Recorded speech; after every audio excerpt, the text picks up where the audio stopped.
નથી કરતો.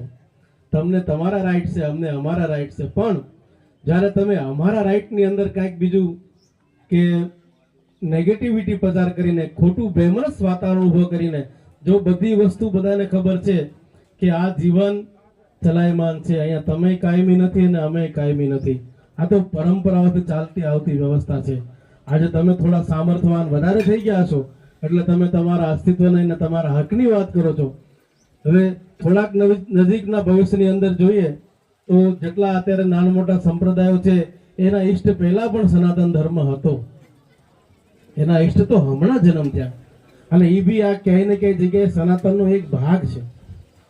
પણ એ ભાગને આપણે એની કોઈ આઝાદીને કે સ્વતંત્રતાને નથી એને ઓલું કરતા. તમને પણ પૂરો અધિકાર છે, પૂરી માન્યતા છે, પણ જ્યારે સનાતન ધર્મની ઈષ્ટદેવ મહાદેવની વાત આવે, મંદિરોની વાત આવે, એના પૂજા પાઠ પદ્ધતિની વાત આવે, ત્યાં જવાની દર્શન કરવાની વાત આવે, ભોગ પ્રસાદ ચડીને જે અમારી પરંપરાઓની વાત આવે, એની અંદર તમે ખોટો ડિસ્ટર્બન્સ ઊભો કરી તમે શું સાબિત કરવા માંગો છો? એનાથી શું સાબિત થઈ જવાનું છે? કારણ કે આપ ઇસ ધરા કા ઇસ ધરા પે ધરા હી રહે જાયગા. અહીંયાથી કોઈ સાથે નથી આવવાનું, કોઈ ઉપર નથી લઈ જવાનું. હા, તમે સારી રીતે વ્યવસ્થિત જીવન જીવીને સારો સંદેશ આપશો સમાજને, દેશને, ધર્મને, લોકો તમને યાદ રાખશે. નતર કે 40-50 પેઢી પહેલા આપણા જ પૂર્વજો કોણ હતા એ પણ આપને ખબર નથી, તો આવડી મોટી આ ક્ષણભંગુર જીવનની અંદર આ બેમનસ ફેલાવીને ક્યાં સુધી હું સાબિત કરો છો તમે કે તમે મોટા થઈ ગયા છો? તમારા મોટા કહી દેવાથી કે મોટા માની લેવાથી મોટું થઈ જવાતું નથી. વ્યવસ્થા અને હા, ઈશ્વરના ઘેરે ન્યાય છે, મોકો બધાને આપે, એક વખત અવસર બધાનો આવશે. એટલે અમે એવું સમજીએ છીએ દરેક સનાતન ધર્માવલંબી કે ઈશ્વરે તમને કદાચ ન્યાયમાં આવો મોકો આપ્યો છે 5-50 વર્ષ, તો તમે ભોગવી લો, પણ અનંત કાળ સુધી તો અહીંયા કોઈ નથી રહેવાનું, આ તમારી કોઈ વ્યવસ્થા પણ નથી રહેવાની. એટલે બેમનસ્તાનું વાતાવરણ દૂર કરી અને સાંપ્રદાયિક રીતે સદબુદ્ધિથી, શાંતિની, એકત્વની ભાવનાથી આ બધા જ આપણે કે ને કે બ્રહ્મ તો એક જ છે, દ્વિતીયો નાસ્તિ, બીજું તો કઈ છે જ નહીં. હા, એના અલગ અલગ રસ્તાઓ છે, તો તમે તમારા રસ્તે ચાલો, અમને અમારા રસ્તે ચાલવા દો. ખોટું અશાંતિનું, બેમનસનું વાતાવરણ ઊભું કરી અને તમે શું સાબિત કરી દઈશું? કદાચ ઇનકેસ કે કોઈ નિર્ણય આવી જવાથી કોઈની નાની હાર નથી કે કોઈની મોટી જીત નથી થવાની. કદાચ મામલો કોર્ટની અંદર છે, સ્વામીજીથી માંડીને શરણાનંદજીથી માંડી એના મેં છેલ્લા સમાધાનની વ્યવસ્થામાં બેઠા હતા, એમાં પણ ખરેખર એનું વાતાવરણનું નિષ્કર્ષની વાત કરું છું કે એવું લાગે છે કે જે સંપ્રદાયની અંદર સંતો કરતા પણ વ્યવસ્થાપકોનો મોટો રોલ હોય છે ને, ત્યારે આવી બેમનસતા અને અશાંતિનું વાતાવરણ નિર્માણ થાય છે. કારણ કે સંત તો કોઈ પણ સંપ્રદાયનો હોય, સંત હૃદય નવનીત સમાન. સંતોને શું છે? એ તો ન્યાયપ્રિય જ હોય છે, સત્યપ્રિય હોય છે, અને એ સત્ય જે છે ને એ તમામ સંતો ખૂબ સારી રીતે જાણે છે. પણ ક્યાંય ને ક્યાંય સંતોનું વર્ચસ્વ ઓછું છે અને વ્યવસ્થાનું. હવે આજની ભાષામાં વ્યવસ્થા એટલે 50 લાખ લોક રહેતા હોય એને વ્યવસ્થા ન કહેવાય.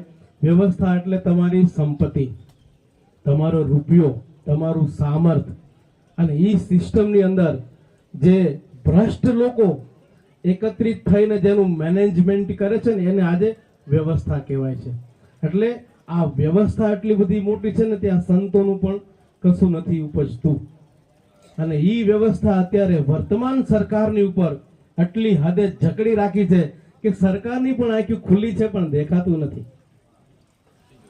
આ એક સરળ ભાષામાં ટકોર કરવામાં આવે છે પ્રશાસનિક વ્યવસ્થાઓની અંદર રહેલા દરેક લોકોને કે નિષ્ઠાપૂર્વક તમારી જે કર્તવ્ય ડ્યુટી છે એનું પાલન કરો, એનું નિર્વહન કરો.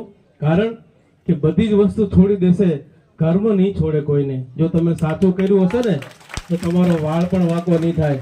કારણ કે એક સમય આવે છે દરેકના જીવનમાં, પૂર્વમાં કીધું કે મોકો આપે છે ઈશ્વર, અવસર આપે છે, તો કંઈક સારું કરી લો, કંઈક સારું કમાવી લો. કારણ કે અહીંયા કોઈ કાયમી નથી. કદાચ એવો મનમાં રાય હોય તો કાઢી નાખજો. અમે સાંભળેલી વાતો છે કે અમારા જન્મ પહેલા એમ કહેતા હતા કે ભાઈ એક પક્ષ એવો હતો 60 વર્ષથી દેશમાં રાજ કરતો હતો, એના નામે પથ્થર તરતા હતા. તો વિચાર કરી લો આજના વર્તમાન સમયમાં એ 60 વર્ષ પણ ભૂલાઈ ગયા છે. અને અત્યારે પણ જે પક્ષ છે વ્યવસ્થાની અંદર એને પણ આ નજીકના પરિણામની અંદર ખરેખર ટકોર તો થઈ ગઈ છે, પણ કહેવાની વસ્તુ એ છે કે અન્યાયથી, આક્રંદતાથી, ક્રૂરતાથી કોઈ પણ વસ્તુને કે સજ્જનોને કે ભગવાન કૃષ્ણે કીધું ને ગીતાની અંદર, યદા યદા હિ ધર્મસ્ય ગ્લાનિર્ભવતિ ભારત અભ્યુત્થાનમ અધર્મસ્ય તદાત્માનમ સૃજામ્યહમ પરિત્રાણાય સાધૂનામ વિનાશાય તદસ્કૃતમ ધર્મ સંસ્થાપનાર્થાય સંભવામિ યુગે યુગે. તો અહીંની જે વાતાવરણ છે ને એ કે ને પરિત્રાણાય સાધૂનામ, મહાત્મા સંતોની સાથે જે કોઈ પ્રકારના પાવરથી કે ફોર્સથી કે સત્તાના આડંબરથી જે કૃત્ય કરવામાં આવ્યા છે, ખરેખર એ લોકોએ બંધ કરી દેવા જોઈએ. અને સત્ય શું છે એ બધા લોકો જાણે છે. કોઈના મોઢા દ્વારા કે આયે કીધું ને આયે કીધું એમ વ્યક્તિગત કોઈને નાના મોટા બનાવવાની જરૂર નથી. વાસ્તવિક સત્ય બધા જ સારી રીતે જાણે છે. અહીંયા ઉપસ્થિત બધા જ લોકોને ખબર છે કે આમાં શું છે ને શું નથી. એટલે આ તમામ જે મહાત્મા સંતો અહીંયા આ પ્રસંગમાં ઉપસ્થિત વિના છે. અમારા ગઈ 11 તારીખે સનાતન ધર્મ ટ્રસ્ટ બોર્ડની જે રચના થઈ છે એ આખું સમસ્ત બોર્ડ સંપૂર્ણ ભારત વર્ષના તમામ સનાતન ધર્માવલંબી ખરદર્શન સાધુ સમાજ આ દરેકના વતી પ્રાર્થના કરવામાં આવે છે કે આ જે વ્યવસ્થા છે એનું કોઈ પણ પ્રકારનું પક્ષપાત કર્યા વગર તટસ્થતાથી ચોક્કસ નિર્ણય પ્રશાસન કરે. અમે કોઈ સંપ્રદાયને કે કોઈ વ્યવસ્થાને નથી કહેતા. અમે માત્ર રાજ્ય સરકાર, કેન્દ્ર સરકાર, જે પ્રશાસનિક અધિકારીઓ છે એને એક સંદેશ આપી છીએ, એવો મેસેજ આપી છીએ કે આ કાયમી અશાંતિ અને બેમસ્તના દૂર કરવા માટે